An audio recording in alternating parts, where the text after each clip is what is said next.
After numerous developments, we finally have a solid date for Street Fighter with a confirmed cast and a fixed person taking on the directorial duties. In the past few years, the film experienced multiple developments, with Sony walking away from the project and then the director duo of RackaRacka dropping it. But the latest development with the amazing cast surely turns all our fears into excitement as we eagerly await the film's release in a year. Let's take a look at 20 insane details about the upcoming Street Fighter reboot and get along with the hype train for the film. Before we go into our explanation, we have a very small request. If you like our content, please support us by subscribing to our channel. This is a small click for you, but for us, it means a lot.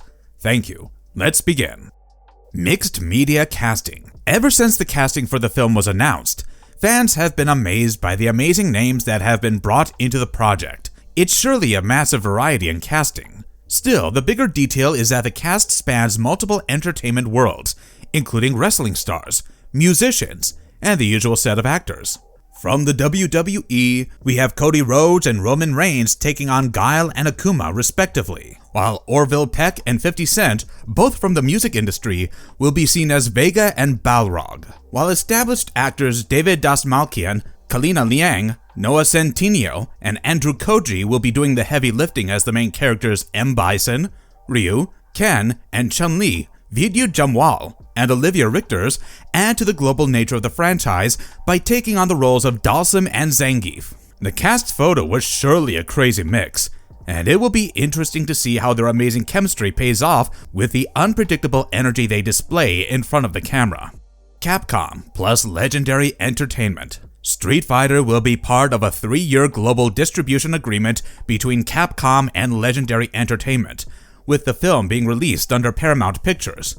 According to Josh Greenstein and Dana Goldberg, co-chairs of Paramount Pictures, Legendary has built a reputation for ambitious, globally appealing films, and we're excited to be partnering with them. Street Fighter is the perfect start to our collaboration, which we believe will be strong and lasting. Legendary Entertainment has already demonstrated its dedication to bringing established intellectual properties to life with the mass appeal of its films, so we can expect to see other titles receiving similar treatment soon. So the partnership might just deliver us some much-needed faithful adaptations that resonate with the fans of the games Capcom has given us over the years. True setting. According to the synopsis for the film from Paramount Pictures, set in 1993, estranged Street Fighters Ryu and Ken Masters are thrown back into combat when the mysterious Chun-Li recruits them for the next World Warrior tournament. A brutal clash of fists, fate, and fury. But behind this battle royale lies a deadly conspiracy that forces them to face off against each other and the demons of their past. And if they don't, it's game over. 1993 is a special year for fans of the gaming franchise because it was the year Super Street Fighter II, The New Challengers, was released in the arcades, adding some of the most iconic characters like Cammy, Fei Long, and DJ to the games. There's a chance that setting it in this timeline is intended to bring the game's canonical setting to life, mirroring the original universe and returning to the global locations and their aesthetics for the time. Fans of the game might have a more immersive experience as the visuals provide nostalgic resonance and temporal context. Balrog's dedication. 50 Cent has been a part of various Hollywood projects over the years, and each time he has shown his dedication, trying to immerse himself completely in the role. The actor didn't hold back once the production began, and he was cast as Balrog to demonstrate his readiness to push himself convincingly in the role. After posting several videos of himself working out, he mentioned on his Instagram, "I don't expect you to understand my level of discipline." The main players. We've had a few attempts at bringing this gaming lore to life with the 1994 film Street Fighter and the 2009 one titled Street Fighter: The Legend of Chun-Li. Each time the focus shifted to characters like Guile, the central protagonist of the 1994 film, followed by Chun-Li. Both were sufficiently entertaining. Still, they didn't really align with the game's narrative. But the upcoming movie will maintain the game-accurate focus by putting Ryu and Ken at the forefront, something that fans have enjoyed and loved over the years. They share a dynamic partnership that supports their personal growth, allowing us to gain a more faithful perspective on how they handle the intensity of the World Warrior tournament. The three-way swap. Don't get excited. The film will adhere to the three-way swap of the characters' names in the game, which is considered one of its biggest quirks. A legendary quirk that fans have permanently retained in their memory over the years. Originally in Japan, the boxer was known as M. Bison, with M standing for Mike. A nice nod to Mike Tyson. But when bringing the game to an international market, Capcom feared a lawsuit and decided to change the name to Balrog, which was the name of the Spanish clawed assassin. The assassin was instead given the name Vega, while the Shadowloo warlord, originally named Vega, became M. Bison. Makes sense, considering the warlord doesn't really feel anywhere close to getting a lawsuit from Tyson, and thus was born the naming loop, a major detail associated with the Street Fighter lore. I wonder if they'll make a meta joke about this in the movie. That would surely be a treat for the fans. RackaRacka Touch will be missed. Back in April 2023, it was announced that the brother duo of Danny and Michael Filippo was going to helm the Street Fighter reboot. Based on their work with 2022's Talk to Me, fans were excited to see what they would bring to the adaptation. The two had made their names with the YouTube videos that gave some of the craziest videos in recent memory, and their love for WWE meant that we were up for some really exciting material. But then, in September, it was announced that the two had exited the project. Although this seems like a negative aspect for the film itself, they made it clear that the exit was purely due to scheduling reasons. As Danny Filippo mentioned, it literally was just scheduling, and it was the hardest decision. It was so hard. Legendary was great, Capcom was great, we were so excited. But the scheduling didn't work out. I was traveling around Thailand, training in Muay Thai, and being in the world. I found the real-life saga that the characters are based on and wrote the fight sequences. In fact, Michael Filippo might have gone too far in expressing his sadness over his failure to work on the film, as he was recently discovered to be a participant in a death match. Turns out it's just some method work he was doing for an A24 documentary about deathmatch wrestling. It won't be surprising if this is the project they picked just because they couldn't figure out how to do the Street Fighter movie, considering Michael stated, "Anytime I hear Street Fighter, it's like seeing an ex-girlfriend." The feelings are still there. Crazy filmography. Directing a project like Street Fighter with its amazing cast and the immense love fans have for the gaming franchise is not an easy responsibility. The fact that the crazy and awesome duo of RackaRacka backed out could mean the project might be put on standby for a while. But it seems that the producers had already set their sights on the next candidate and picked Kitao Sakurai, someone with a very interesting filmography that once again increases the hype for the project. Kitao Sakurai had the courage to direct about 62 episodes of the bizarre talk show from Adult Swim, The Eric Andre Show. He also went on to helm the Twisted Metal series, so we know he has experience with game-based projects. So we can expect some hilarity with a massive cast of characters and, at the same time, some colorful treatment of the game's material. Eric Andre hosts again. Kitao managed to bring along his talk show host friend Eric Andre for the film, with the actor taking on the role of Don Suavage. Suavage isn't a playable character that appears in Zangief's stage in Street Fighter V and serves as the CWA ring announcer. Apart from that, the character also pops up during the High Roller stage and the Shadow Falls story mode. Even though we won't get to see the actor pulling off his usual pranks, it would be interesting to see what kind of host he ends up being here as the announcer for the tournament. Both the boats. Andrew Koji has proven to be quite the action star in the past few years, making a mark in various projects alongside other major stars. Back in 2021, he played Storm Shadow in the Snake Eyes movie, and with his addition as Ryu, he became the first actor to appear in both a G.I. Joe and a Street Fighter film. It marks an interesting intersection, considering Hasbro, the house of G.I. Joe, released a toy line for the Street Fighter 2 characters and even the 1994 film. Play the game. David Dastmalchian has appeared everywhere in the past few years, from major franchises to adaptations, establishing him as one of the best character actors of our time. But this time around, he'll be taking on the character of M. Bison, a role that Raul Julia famously interpreted in the 1994 film. The actor shared his enthusiasm about being picked for the role. "I have no idea. I have no expectation. The only thing I know is that I'm so honored that Kitao has chosen me to go on this journey with him and the rest of the team. I think it's in incredible hands." But he has gone for an interesting route in preparation for the role. As he mentioned, With Legendary, they have just delivered one amazing film after the next, and they care so much about IP, existing properties. I've just been getting in character by going to the arcade and playing lots of Street Fighter 2, and I never lose.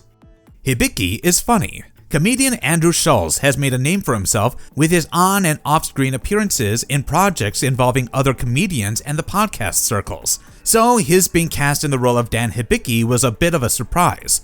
Even though some fans felt it might be a bad choice, we are excited to see the character's sense of humor pop through what Schulz has brought to the table. Funnily enough, the comedian had always been very well acquainted with games, as he mentioned that he was obsessed with Street Fighter growing up. In middle school, I would take all my parents' spare change and go to a deli during lunch and play Marvel vs. Capcom. I'm playing Dan Hibiki. There's some cool lore about his character.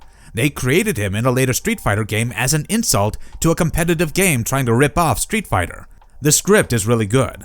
We still have to make the movie, but the script is great. Not sure what I can share, but they're doing it right. Bringing Hibiki on board might mean the film will focus on the martial arts linked with both Ryu and Ken. Lucky Strike. An actor who has had quite the luck with roles in the past few years is Jason Momoa. Ever since he got the role of Aquaman, he has been on a complete ride. As the DCEU fell, he still managed to nab a role in the new DCU as Lobo, a character he had been vying for, and even the fans had petitioned for. It's almost as if the actor has always been there to bring to life some of the greatest characters that have existed in all these franchises.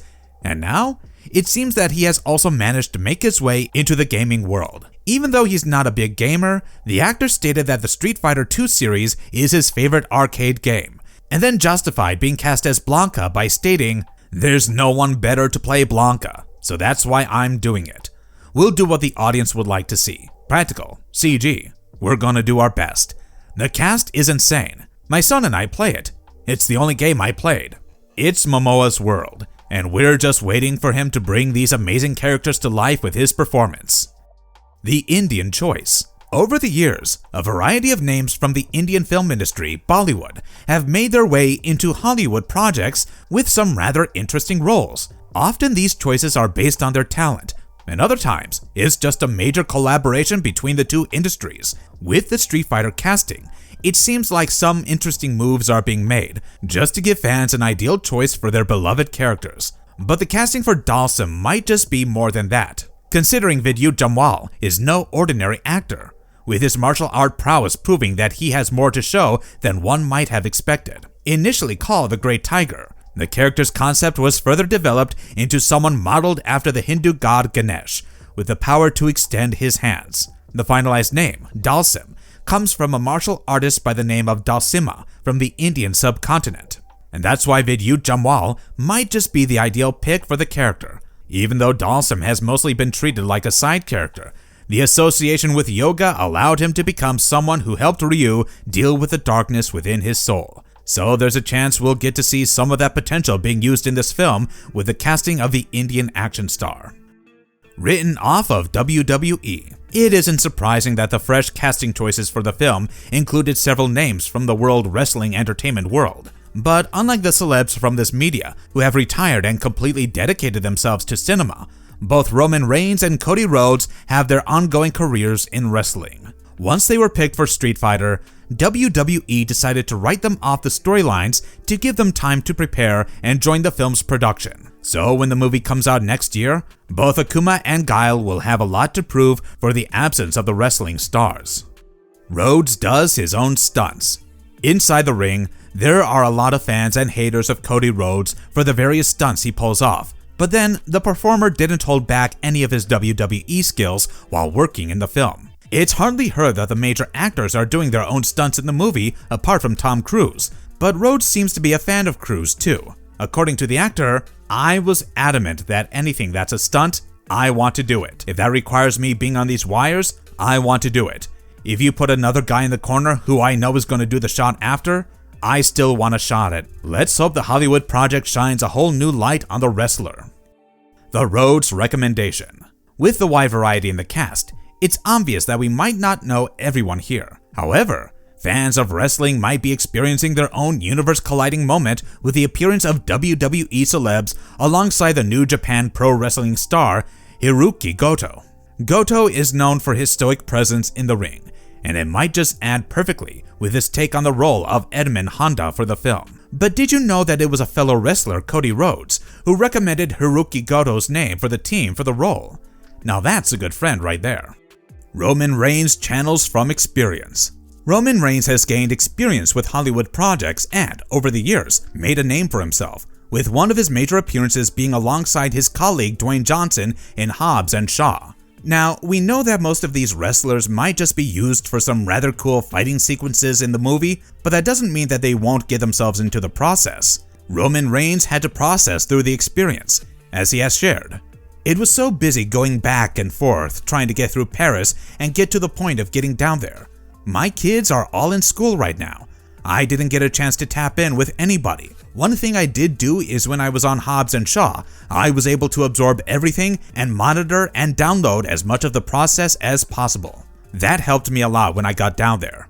Also, things that I didn't like about my experience or my attitude on the last project or two that I've done are important to address. Different ways to psychologically prepare myself for a different process. That was the biggest thing. I'm so used to my WWE bubble and that process. Being live, jetting in and jetting out, having the bus in my own creative space, I had to rewire myself to be ready for a different process. It was fun and a good time. Fan demands. Street Fighter has managed to establish a massive fan base over the years, and it isn't surprising that a lot of these fans felt that their choices should also be heard for the casting of their favorite game. Alan Ritchson had been cast for the role of Guile, but the demand soon shifted from the cast to the director when RackaRacka dropped out of the project. Fans instantly started pointing at Joey Ansa, the writer and director for Street Fighter Legacy, Street Fighter Assassin's Fist, and Street Fighter Resurrection to be brought back as the director on the reboot.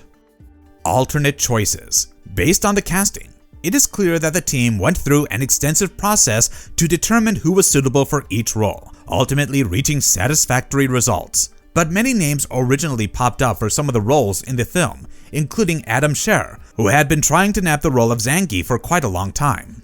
Also known as Braun Strowman, the WWE wrestler openly campaigned for the role and even posted videos of himself doing a Russian accent on his Twitter and Instagram pages. Meanwhile, Walton Goggins, who has been getting a lot of attention lately due to his multiple ongoing projects, was in talks to take on the role of M. Bison. At the same time, Patrick Schwarzenegger, who had been picked for the role of Ken Masters, had to drop out because he was significantly taller than Andrew Koji, the actor for Ryu. Marvelous verdict.